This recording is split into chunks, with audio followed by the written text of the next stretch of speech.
corpo, afinal? Os nossos gestos, as expressões do nosso rosto, a nossa capacidade de falar, pensar e conhecer, a forma como sentimos, criamos, desejamos. Tudo isso é o corpo. Ao longo da história do pensamento, cada época, cada área do conhecimento produziu sua versão para explicar o corpo. No Café Filosófico de hoje, a bailarina Dani Lima nos fala sobre o corpo e a dança. A filósofa, psicanalista e poetisa Viviane Mosé, curadora desta série do Café Filosófico, também participa dessa conversa sobre o que pode o corpo. Será que o corpo não é fonte de tudo? Diz a física quântica, física contemporânea, né, que um grão de areia contém o universo. Então imagina o que contém o nosso corpo. Então a potência do corpo é que tipo, você pode até falar de uma coisa pessoal, que é: você já experimentou sensações diferentes e estranhas? Ou o que você já experimentou nesse seu corpo, já que você mexe tanto com ele? O que pode o corpo? Me interessa a dimensão não heróica da dança, dimensão não incrível e virtuosa da dança. Me interessa essa potência da dança de revelar o humano. Eu gosto de ver, por exemplo, as pessoas se mexendo normalmente e a gente poder olhar para a movimentação cotidiana de uma forma poética, que é poético, né? Qualquer coisa, na verdade, se a gente tiver olhos para ver, quando a gente vê um jogo de futebol, por exemplo, de vez em quando eu fico passando jogo de futebol em slow motion para ver. É uma dança, é um balé. Eles correndo, o jeito que eles se jogam, assim, gente, isso é incrível.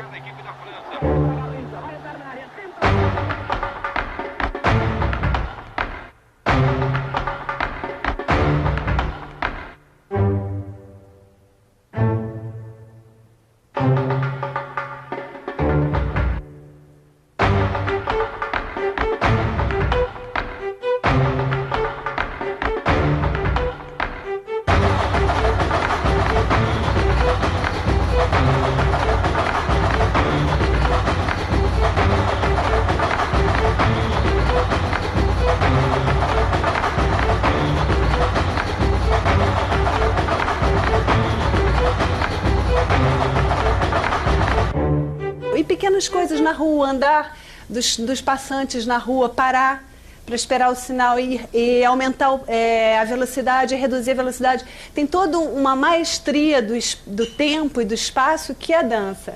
E me interessa olhar para isso.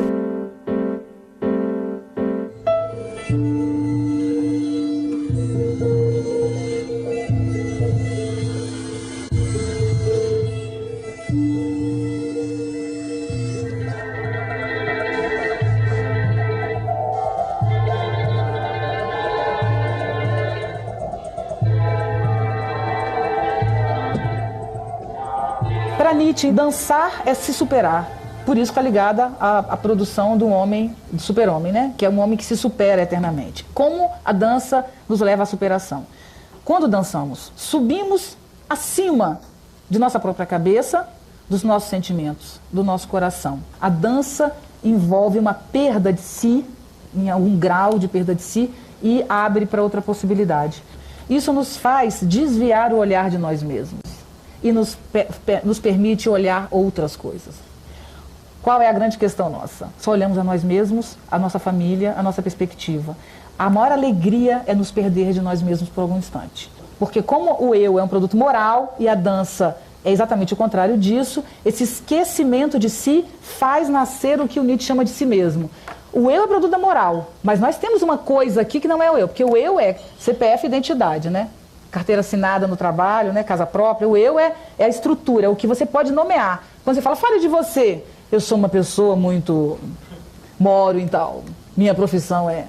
É muito engraçado. A gente já tem um padrão do eu, né? Onde moro, com a profissão, quantos filhos. O si mesmo é infalável, se é que essa palavra pode ser dita. O si mesmo não pode ser dito. Porque o si mesmo ele é tão singular que para cada si mesmo deveria ter uma palavra. Se você quer falar o seu si mesmo, você tem que inventar uma palavra, porque o seu si mesmo é só seu e é incomunicável. Então a dança afasta essa prisão do eu e abre o si mesmo, que é a experiência real de si. A forma como o corpo se organiza em relação ao espaço, revela as experiências, os valores e as escolhas na vida. Por exemplo, a nossa organização aqui, estamos nós duas lado a lado, Vocês aqui sentados numa semi-arena olhando para nós. Isso aqui é uma relação. Podia ser que a gente estivesse de pé, com o microfone na mão, andando entre vocês, isso seria uma outra relação. Podia ser que estivéssemos todos em roda, sentados no chão, isso seria uma outra relação. Se fôssemos altos executivos numa reunião, a relação possivelmente seria muito diferente. Estaríamos numa mesa, vocês todos sentados enfileirados em cadeiras. Enfim, as relações, como a gente se organiza espacialmente, fala sobre as escolhas que a gente faz na vida. A forma como o corpo percebe o mundo, ela se materializa na forma como a gente organiza o espaço em torno de nós. Então, isso também rapidamente se cristaliza. Se você deseja mudar alguma coisa, uma forma interessante para chacoalhar nossa percepção das coisas e ajudar a mudar o ponto de vista é mudar justamente a ordem como as coisas estão, porque aí você sente a sua percepção alterada e é obrigado a, novamente, criar novas formas de lidar com ela. Isso é uma transformação. Se você quer mudar alguma coisa na sua vida, começa mudando a ordem dos móveis na sua casa. O que o Nietzsche coloca como elemento fundamental para a transvaloração dos valores? A dança. Eu só acreditaria num Deus que soubesse dançar. Apenas na dança eu sei como contar a parábola das coisas mais elevadas. Aqueles que eram vistos dançando eram tidos como insanos por aqueles que não conseguiam ouvir a música. Dou como desperdiçado todo dia em que não se dançou. Dançar em todas as suas formas não pode ser excluído do currículo da educação nobre. Dançar com os pés, com ideias, com palavras. E preciso acrescentar que também se deve dançar com a caneta.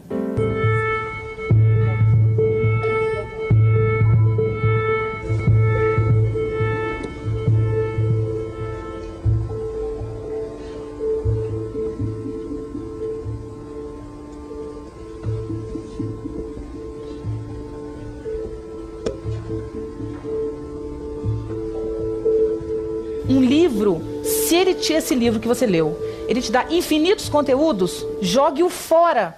Ninguém precisa de conteúdo. Conteúdo a gente inventa, descobre, aprende, especialmente na época que a gente vive de internet. Hoje você acessa os conteúdos, especialmente hoje.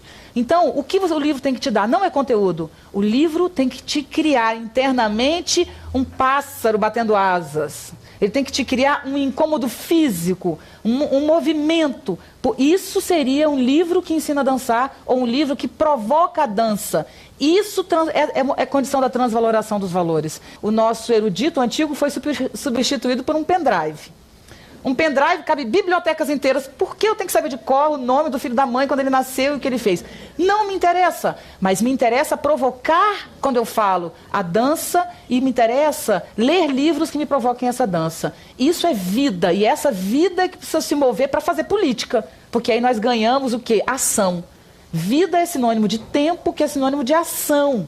E a ação é incontrolável, entre aspas, né? Mas ela é que produz o mundo. O mundo que nós vivemos é consequência do nosso pensamento. Ninguém criou os problemas que a gente tem hoje, não tem um autor, né? Uma pessoa, não tem um autor. Não foi o fulano de tal, o presidente tal, ou o político tal, ou o filósofo tal. Nós vivemos a consequência da somatória de todos os nossos pensamentos e ações. Então, esse mundo que nós vivemos é consequência do nosso gesto. Então, o que tem que mudar para que vivamos um mundo novo, possamos viver um mundo novo, é a nossa apropriação cotidiana. Tá? E essa ação envolve a recuperação do gesto.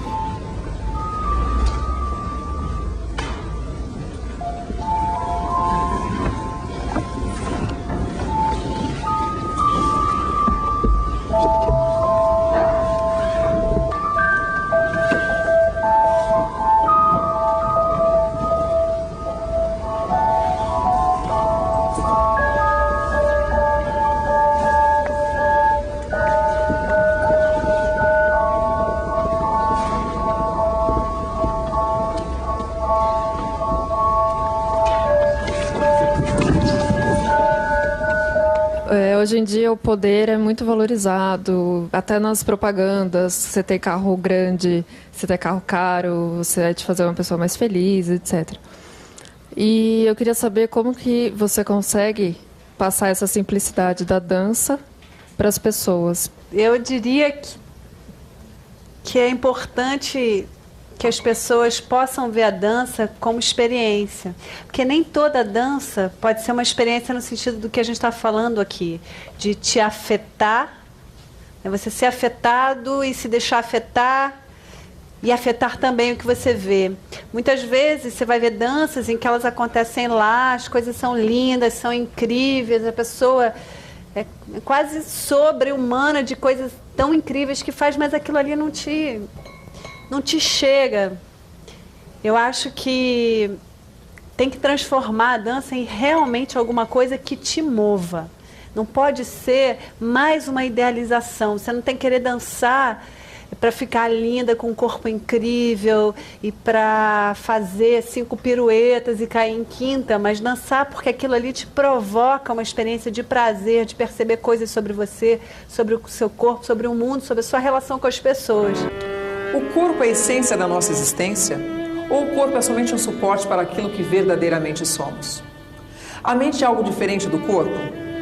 É possível conhecer o mundo e as coisas que nos cercam somente pelo pensamento, pela razão, sem recorrer à percepção dos sentidos do nosso corpo? Ou o conhecimento depende da nossa experimentação do mundo? O problema mente e corpo, tão presente na filosofia, é discutido agora no Café Filosófico. É comum a gente dizer que nós vivemos um culto ao corpo, não é isso? Mas isso é completamente irreal. Nós não só não vivemos um culto ao corpo, como nós desvalorizamos o corpo. O que é isso que a gente valoriza tanto, que a gente chama de corpo, e que eu estou dizendo que não é corpo? Nós valorizamos a imagem do corpo. Nós valorizamos o Photoshop, especialmente, porque aquela imagem de corpo que aparece para a gente não é o corpo que foi fotografado. Muito raramente um corpo belo que aparece nas imagens, ele é o próprio corpo, né? Ele é manipulado. Mesmo quando ele não é manipulado, tem todo um processo para que aquela moça apareça naquela foto. Então ela passa uma semana, ela não vai fazer uma foto, por exemplo, no período pré-menstrual, ela está inchada. Ela vai fazer depois. Isso é uma brincadeira, mas não é brincadeira. Isso significa que tem toda uma tecnologia para atingir o corpo ideal. Então, o que nós manipulamos nas imagens, o que nós vendemos, é um corpo ideal. E o corpo, literalmente, absolutamente nada tem a ver com o ideal. O corpo é o inesperado. O que nosso corpo virou? Nosso corpo virou um suporte. Um suporte de quê? Isso aqui é o mais impressionante. Porque é um suporte de exercício de poder. Então, o tempo no corpo passou a ser uma vergonha, né? Hoje, especialmente, quer dizer, quanto mais as plásticas vão melhorando com as suas características, nada contra as plásticas, mas quando elas vão melhorando, o que passa a ser? Envelhecer é um sinônimo de vergonha ou de pouco dinheiro. Está com a cara enrugada, não tem dinheiro, né? Coitada, não fez uma plástica. Então, a exclusão social hoje não é mais a roupa, é a ruga. Né? Então, você tem pena, coitada menina, encontrei uma amiga minha, como está envelhecida. Às vezes, ainda bem, né? Porque o contrário disso seria ela estar morta. A gente prefere que ela esteja morta, porque pelo menos ela não está mostrando as rugas. Né? Antigamente, quando as plásticas não eram comuns, as pessoas se escondiam em casa com vergonha quando o tempo começava a chegar. Né? No filme Uma Rua Chamada Pecado, Vivien Leigh interpreta Blanche, uma mulher que se esconde no escuro porque não suporta a verdade do tempo que as luzes revelam. It's dark in here. I like the dark. The dark is comforting to me. I've never seen you in the light, that's a fact. You never want to go out till after 6, and then it's always someplace that's not lighted much. There's some obscure meaning in this, but I fail to catch. What it means is I've never had a real good look at you, Blanche. Let's turn the light on in Light? here. Which light? What for? This one here with this paper thing on it. What did you want to do that for? So that I can take a look at you good and plain. Of course, you don't really mean to be insulting. No, just realistic. I don't want realism, I want magic. Magic. Yes, yes, magic. Don't turn the light on.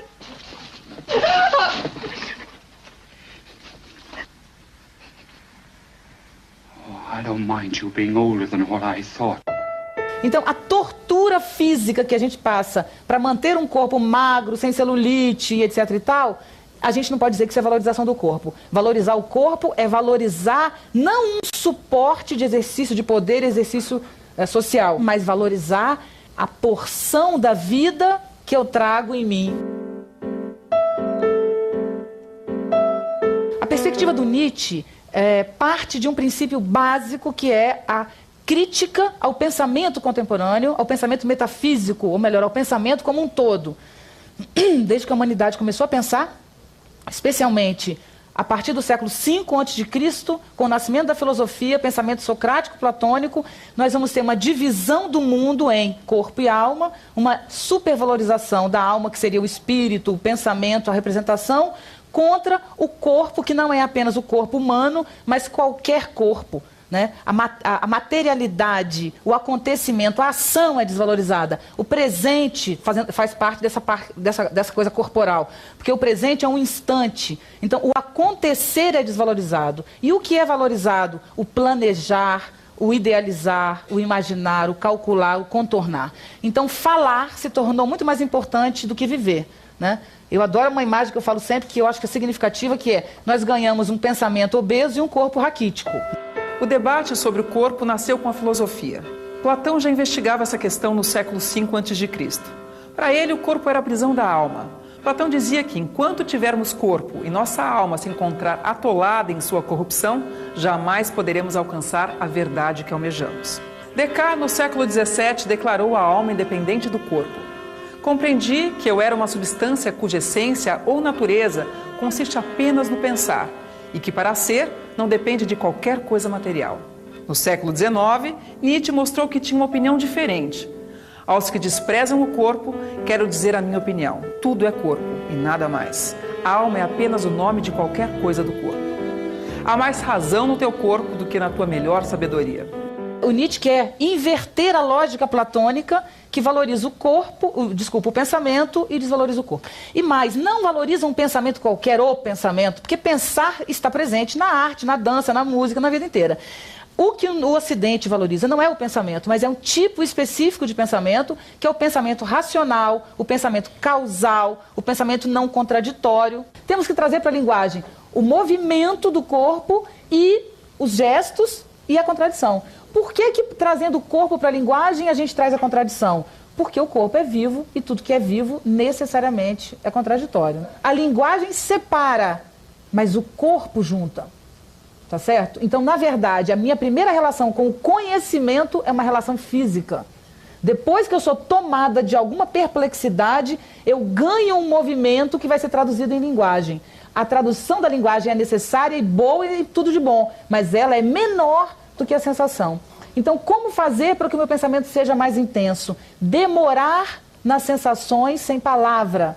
É preciso valorizar o não dito. Se a gente pensar bem, isso que ela falou sobre a gente aprender primeiro com o pé e depois com o espírito, se a gente se der conta, sempre que a gente fala de relação, ou muitas vezes que a gente fala da nossa relação com o mundo, com as coisas, a gente fala de espaço, de categorias de espaço. A gente fala, por exemplo, eu quero falar isso frente a frente. Estou falando de uma relação de direção, que é uma categoria espacial, direção. Ou ele falou isso nas suas costas, falou pelas costas, também estou falando de direção. Ela está por cima e está por baixo. Estamos falando de, também, categorias de espaço, em cima e embaixo. Nossa relação está precisando de espaço. Né? Tem pouco espaço. A gente está sempre falando, na verdade, a gente sente, a gente experiencia o mundo pelo corpo. E o corpo está sentindo a todo momento o espaço. Então, essa ideia de que espaço não é uma coisa... Eu me lembro, quando eu comecei a dançar, eu achava que espaço era um grande vazio, assim, inabitado. E não é, ao contrário, espaço é o que a nossa experiência faz dele. A gente vai construindo espaço pela experiência. Por exemplo, uma sala, essa sala aqui. A gente poderia dizer que ela é grande ou ela é pequena. Mas ela não é grande ou é pequena. Ela é grande ou é pequena em relação às pessoas que a ocupam. Então, em relação a nós que estamos tendo essa experiência. Se nós fôssemos 1.000 pessoas, ou talvez 2.000 pessoas, essa sala seria pequena. A gente falaria, essa sala é pequena para tanta gente. Agora, se tem uma pessoa aqui dentro, essa sala é enorme. Então, assim, ela não é grande ou pequena. Ela é grande ou pequena em relação a nós, a nossa experiência dela. Da minha aldeia vejo quanto da terra se pode ver no universo. Por isso a minha aldeia é grande como outra qualquer. Porque eu sou do tamanho do que vejo. E não do tamanho da minha altura. Nas cidades a vida é mais pequena que aqui na minha casa, no cimo deste outeiro. Na cidade, as grandes casas fecham a vista à chave. escondem o horizonte e empurram nosso olhar para longe de todo o céu. Tornam-nos pequenos porque nos tiram o que os nossos olhos nos podem dar. E tornam-nos pobres porque a única riqueza é ver. Na verdade, o pensamento se organiza do mesmo jeito que o corpo se organiza. Não são duas coisas separadas. Então, se o corpo se organiza de uma certa forma, ele se acostuma a certos procedimentos, o pensamento também segue esses procedimentos. E o que eu quero chamar a atenção para vocês, gente, o fato de que essa coisa que a gente chama de corpo, ela não é um suporte para outras coisas. Ela é tudo. Isso é tudo. Então, se abrir espaço na sua casa, para sua filha, para o seu filho, vai determinar como esse cidadão vai se sentir no mundo, ao mesmo tempo que o que você come vai determinar a sua sensação em relação ao mundo, o que você cheira, o que você vê. A cor da sua parede determina a sua vida, assim como se tem ou não parede determina, assim como o cheiro da sua casa, assim como a roupa que você veste, a comida que você come. Essa coisa que a gente chama corpo, que está ligado a tudo, está respondendo a tudo. Tem uma coisa nossa que é o cérebro, que é um processador, como o Pentium. Ele vai apenas pegar as infinitas informações que seu corpo recebe, processa e encaminha. O cérebro não origina absolutamente nada. Então, se isso é assim, tudo que o seu corpo capta pelos 5 sentidos, eles vão fazer uma alquimia em você que vai determinar o seu estado de espírito. A família pôs uma arrumação de móveis, soma de linhas, volumes, superfícies. E são portas, chaves, pratos, camas, embrulhos esquecidos, também um corredor. E o espaço entre o armário e a parede, onde se deposita certa porção de silêncio, traças e poeira, que de longe em longe se remove e insiste. Eu me lembro também de muito tempo da minha vida eu acreditar, eu pensar, eu não me dava conta disso, depois é que eu fui me dar conta, de que a gente era uma espécie de homúnculo, um homenzinho pequenininho, que habitava um suporte, o corpo como se fosse instrumento de alguma coisa, que seria o espírito, ou a alma, ou a minha essência, que essa sim seria eu. Mas aos poucos eu fui me dando conta que não, eu sou tudo. Esse eu nariz, sou essa boca, esse cabelo, ela a quantidade de abraços que eu recebi dos meus irmãos ou não recebi, a quantidade de tombos que eu tive quando era criança, se eu nadei ou não nadei, se eu briguei ou não briguei, enfim, todas as experiências que eu tive. Se você engordar 20 quilos, a questão de engordar 20 quilos para ela não é se ela vai ser bonita ou feia para os amigos ou não. Agora, ela é outra pessoa com 20 quilos. Isso é importante, entendeu? Se você engorda ou emagrece, isso realmente é muito importante. Só que a gente não vê nessa perspectiva de que ela vai sentir o mundo com outro contorno. Agora, a gente vê na outra perspectiva, ou seja, você tem que emagrecer para ocupar um determinado espaço. Não, mas que influencia, sem dúvida influencia. Qualquer espaço pode ser descrito por suas medidas numéricas, de largura, de altura, mas a percepção que temos dos lugares nem sempre é exata e objetiva. Cecília Meirelles escreveu em seu poema Canção Excêntrica: ando à procura de espaço para o desenho da vida. Em números me embaraço e perco sempre a medida. Se os espaços se constroem com números e medidas, eles também têm para nós uma geometria subjetiva, que depende da forma como percebemos esses lugares, do jeito como desenhamos nesses espaços a nossa vida. O espaço é transformado pela nossa experiência. Mas como? O espaço é uma coisa dada. Como é que ele é transformado pela minha experiência dele? O espaço é transformado pela nossa experiência, assim como o espaço transforma a nossa experiência. É uma história de uma fisioterapeuta que escreveu uma tese de mestrado sobre sobre escoliose. Vocês sabem o que é escoliose? Escoliose é aquele movimento da coluna em S. E ela vai desenvolvendo toda uma hipótese para estudar. Era uma criança que tinha uma escoliose muito grande. E ela vai estudar a história de vida dessa criança, que já era, sei lá, nessa altura, um adolescente, e descobre que essa criança tinha uma situação em casa muito marcante, que era uma mesa retangular, onde ela se sentava. Ela era filha única, com o pai e a mãe, o pai sempre do mesmo lado e a mãe sempre do mesmo lado, né, um pai e a mãe, e um pai muito autoritário e uma mãe muito afetuosa. E que toda a hipótese que ela desenvolve é que essa criança teria desenvolvido uma curva de afastamento do pai e aproximação da mãe. Impressionante. Por uma situação que se dá repetidamente e que transforma o corpo dela. Então, aquela relação ali espacial que se fixou, transformou a própria forma da coluna dela se organizar. O que é muito interessante. A gente pensar isso, a gente pode aplicar na vida em menores escalas, a gente chama isso de escolioses, né? Mas que a gente, de fato, se organiza, né? A gente, quando gosta de uma pessoa, sem se dar conta, a gente se aproxima, o nosso corpo se expande. Quando a gente não gosta, também sem se dar conta, a gente cria afastamentos, a gente vai fazendo coisas que a gente não se dá conta o tempo inteiro, mas a gente está criando essas relações no espaço. Uma vez estava indo na ponte aérea e sentei ao lado de uma pessoa, um homem, e no tempo da ponte aérea, 45 minutos, eu fiquei muito íntima daquele homem. A gente conversou sobre vida, casamento, amor, tudo. Eu não sei o nome dele, acabou a ponte aérea, me despedi, ele foi para um lado, foi para o outro.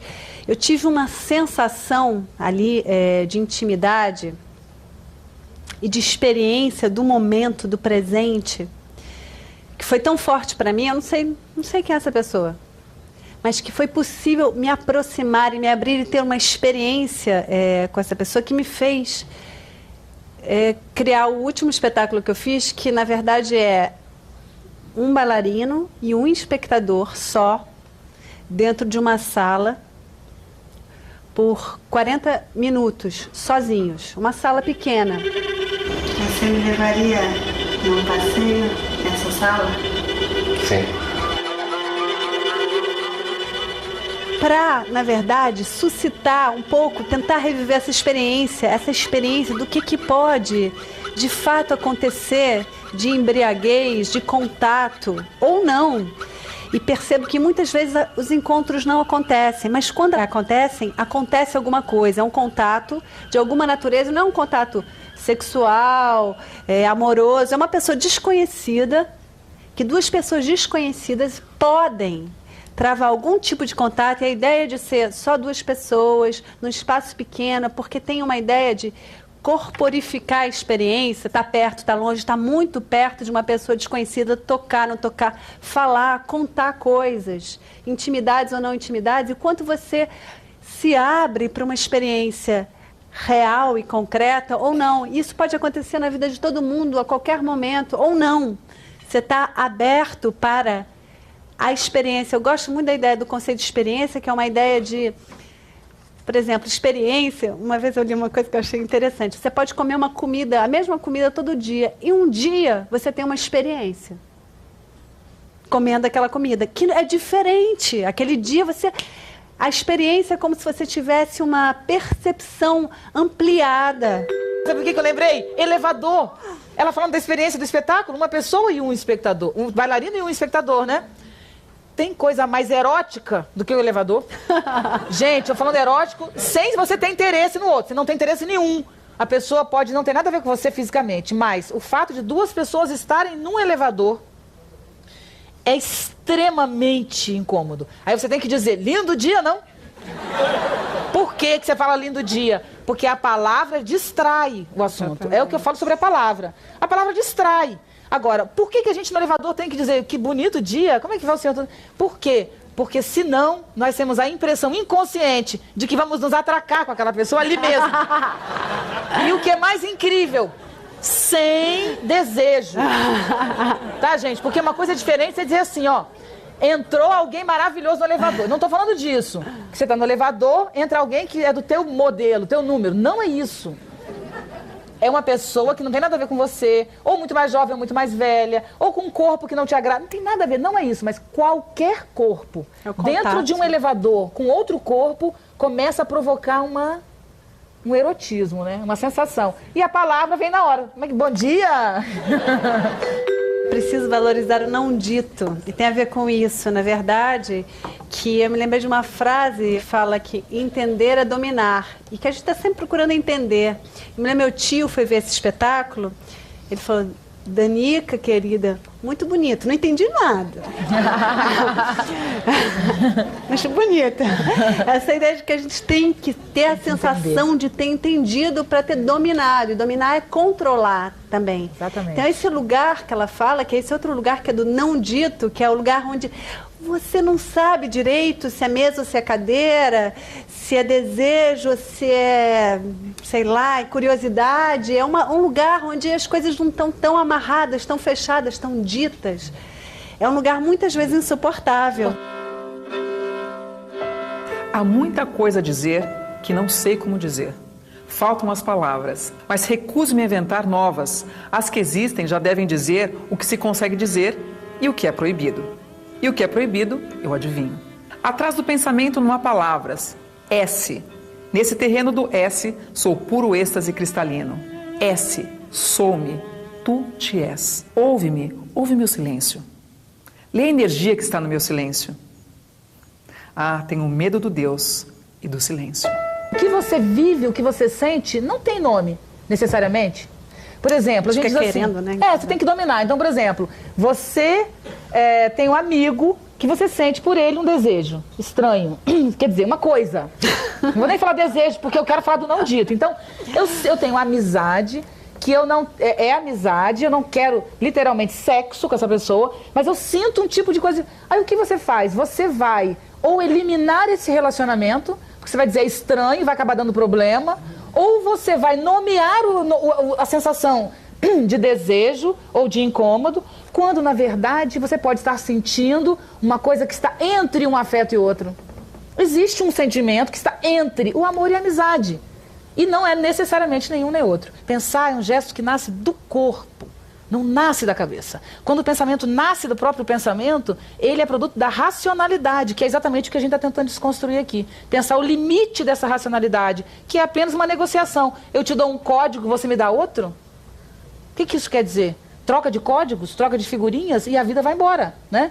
Outra coisa é entender, como ela está mostrando, que qualquer gesto com desdobramento, com consciência, com experiência, ele abre outras perspectivas, né? O limite, ele é necessário. Ele é necessário para ser quebrado e para ser necessário de novo, para ser quebrado e para ser necessário, e assim vai. Porque também não pode achar que tudo é relacional só, porque senão tudo é relativo no mundo, aí tudo é relativo, aí nada, né? Nada, exatamente. Aí a gente não entra no nada. Isso é uma cadeira? Depende.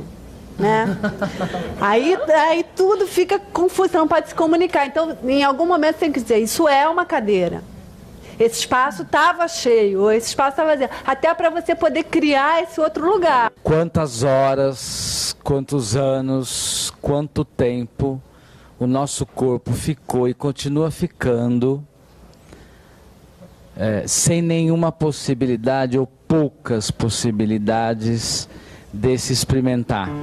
Eu sou bailarina também e tenho uma escola de dança e é muito difícil convencer as pessoas de que dançar é bom, de que isso vai fazer bem. Como que eu faço pela dança as pessoas entenderem um pouco disso? Nos ensinam que usar a memória é repetir informações, que dançar é repetir movimentos. Sobre a visão de vocês, isso é diferente. Eu gostaria que vocês comentassem. A repetição e a imitação fazem parte do nosso processo de aprendizagem. Mas e as habilidades de criar e improvisar? Como entram na nossa formação? A bailarina Dani Lima e a filósofa Viviane Mosé debatem agora no Café Filosófico os limites entre a repetição e a criação, entre a regra e a improvisação.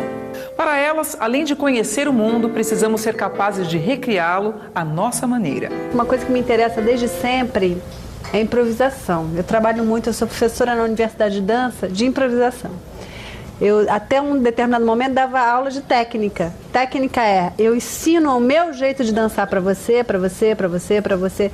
Teve uma hora que eu entrei em crise com isso. Eu falei, por que o meu jeito de dançar tem que ser o seu, o seu, o seu, o seu? Cada um tem um jeito. Enfim, eu dava aula para adultos, tá? Não para crianças. E aí eu passei a ensinar só improvisação, onde seria um lugar onde a pessoa tem que descobrir, e não é fácil, o jeito dela, como ela age, que saberes ela articula, para determinados impulsos, estímulos, ações, improvisar isso. A gente improvisa na vida, né? Alguns mais, outros menos, mas o brasileiro, de uma forma geral, sabe improvisar muito bem. No sentido de lidar com o imprevisto e não ficar parado, né? Com medo. Muitas vezes, eu trabalhei algumas vezes na Europa e vejo que é muito diferente, por exemplo, na Alemanha. Eles não conseguem lidar muito bem com a ideia de improvisação. Se alguma coisa sai errada, tudo fica meio... E agora? E a gente, como talvez está sempre dando errado, a gente está sempre sabendo, tá o jogo de cintura, né? Vai por ali, vem por aqui, improvisa aqui, joga com isso. Enfim, eu acho que tem um lugar que é importante, aí liga com essa ideia de criatividade na escola, que é ensinar a pensar, ou ensinar a criar, ensinar a ter uma atitude frente às coisas que não é de repetir somente, mas de pegar tudo que você recebeu, articular a seu modo e dar a sua resposta. Para a coreógrafa e bailarina Pina Bausch, a dança era muito mais do que repetição de movimentos.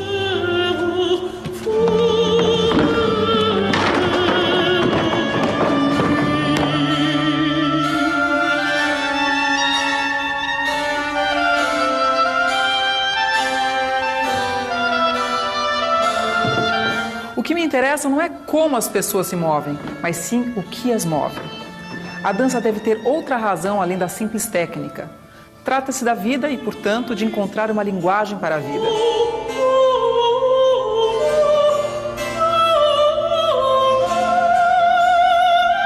O cineasta Fellini se encantou com a simplicidade e a dramaticidade dos gestos cotidianos coreografados no balé de Pina Bausch, que ele descreveu assim: o que ela nos conta é uma festa, um jogo, um sonho, uma memória, uma visão, um ritual.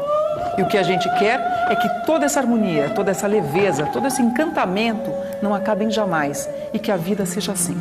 Eu acho que tem um lugar que é importante, aí liga com essa ideia de criatividade na escola, que é ensinar a pensar, ou ensinar a criar, ensinar a ter uma atitude frente às coisas que não é de repetir somente, mas de pegar tudo que você recebeu, articular a seu modo e dar a sua resposta. Para atuar no mundo com originalidade, você tem que aprender a conviver com a frustração. Então, por que a gente não quer atuar no mundo com originalidade? Porque eu não aguento ser contrariada. Oh, meu bem, aí complica, né? Então, gente grandinha, adulta, que chegou no mínimo, né, da vida, é aprender a receber não. É aprender a conviver com o mínimo financeiro, até para conseguir muito. Não estou dizendo que viver com o mínimo financeiro é bom. Não, ninguém quer isso. Agora, se você aprende a lidar com a contenção, você pode acumular e virar esse jogo em algum momento. Então, como pessoas vão conseguir conviver nesse mundo? Pessoas que efetivamente se sintam seguras para romper uma barreira. Esses são líderes. Isso é um modelo de liderança, né? E a gente carece de liderança. Hoje eu faço palestras em empresas e eu ouço o tempo inteiro isso. Como provocar lideranças. Porque o biopoder nos colocou tão rasos e tão fracos que todos querem seguir. Ninguém tem mais coragem de dizer qual é o rumo e determinar nenhuma direção. A escola é o maior problema do mundo contemporâneo, tá? É a mais anacrônica de todas. A nossa escola é a escola não da Idade Média, mas é a escola da modernidade, é a escola da linha de produção, onde você vai montando um ser humano, você monta português, monta matemática, inglês, geografia, educação física e sai uma pessoa.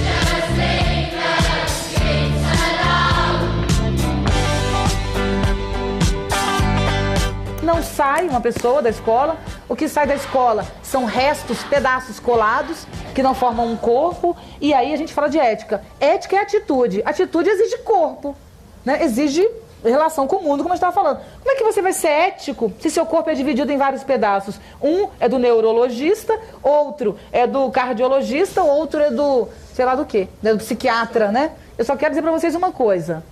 O nosso currículo escolar se chama grade. As nossas matérias se chamam disciplinas. E a nossa escola foi estruturada a partir da ditadura militar, tá? Com um modelo tecnicista de linha de produção, de linha de montagem. A nossa escola é completamente fora do mundo contemporâneo, a sociedade do conhecimento, que exige ação, coragem, determinação, ou seja, o mundo está desabando, todos nós sabemos. Como é viver no mundo contemporâneo? É ter atitude, né? Como viver na internet? Você ter autonomia para pesquisar. A gente tem que aprender a ser um estudante cotidiano no mundo em que vivemos. Se a gente não começar a mexer na escola, nós não temos uma mínima chance de salvar essa sociedade em que a gente vive. Esse é o alvo. Existe uma outra forma de encarar a memória também. A gente pode pensar que memória também é recriação, porque de fato é. De fato é. De fato é. Na verdade, eu fico vendo justamente na relação com os filhos, a gente vê isso. Quando você pega uma fotografia e fala para aquela criança depois de, sei lá, 5 anos daquela fotografia, aqui você, sei lá, adorava brincar na areia. Você adorava brincar na areia. Olha aqui como você adorava. E naquele momento a criança, a gente cria as memórias. As memórias, elas não são coisas que estão ali como um banco de dados que você acessa. Não, elas são recriadas a todo momento. E depois aos 15, depois aos 20, depende da atualização constante do que vai ser aquilo. Pode ser que depois você esqueça aquilo, depois você lembra daquilo. Interfere, inventa, né? No meio daquilo você inventa. Você inventa horrores. Você acha que aquilo é verdade, aquilo aconteceu. Se a gente pudesse escolher a infância que teria vivido, com que enternecimento eu não recordaria aquele velho tio de perna de pau que nunca existiu na família?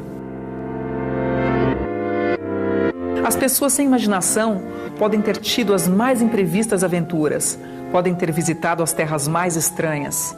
Nada lhes ficou, nada lhes sobrou. Uma vida não basta apenas ser vivida, também precisa ser sonhada. Você viaja dos seus sonhos. Você foi a Paris, passar um mês com o amor da sua vida. Chegou lá, choveu.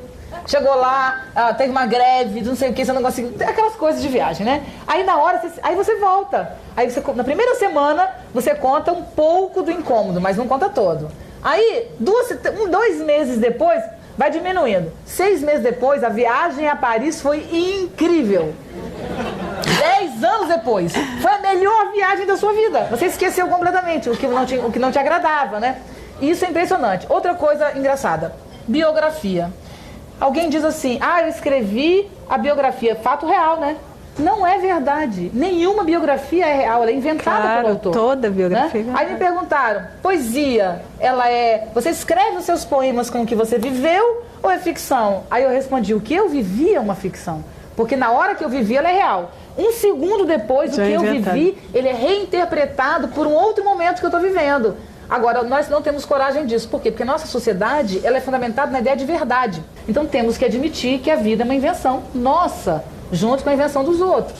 Então, a relação com o espaço não é apenas uma relação que você cria, mas a relação com a nossa vida é uma relação que a gente cria. Eu não estou tirando aí o poder do Estado, não estou tirando o poder da moral, não estou tirando o poder da educação, que é grandiosíssimo na nossa vida, não estou tirando a determinação genética nem social da nossa vida. Agora, o que você faz com esse pacote, com esse kit completo, isso é consequência de uma ação sua, isso é inegável. Certamente. E essa ação não é determinada por um conceito apenas, apesar do conceito ser importantíssimo, não é o conceito, ou melhor, o conceito que você cria da sua vida é consequência da sua vida, e não o contrário. Você quer mudar a sua vida, mude sua ação, ao invés de mudar o seu pensamento. A mudança da rotina, do cotidiano, por exemplo, quando eu estava falando dos móveis, pode determinar uma mudança radical em sua vida, quando a leitura de um livro pode não significar absolutamente nada. Eu deixaria essa provocação que foi a Viviane que fez, mas eu endosso, que é a ideia da gente pensar, levar para casa, de que nós não habitamos o nosso corpo, nós somos o nosso corpo. Então, qualquer experiência de corpo que qualquer um de nós possa vir a ter, mexe com o que nós somos. Não é independente, é junto.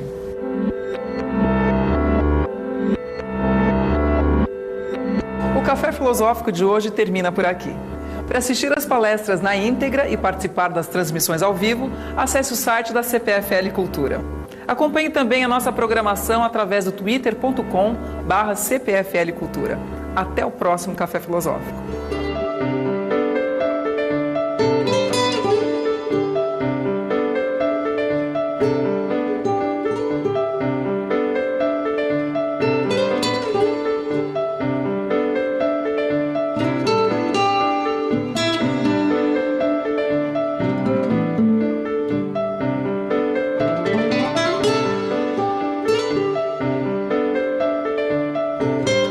O que rola no mundo das artes e espetáculos você confere de segunda a sexta, 9h40 da noite, no Metrópolis.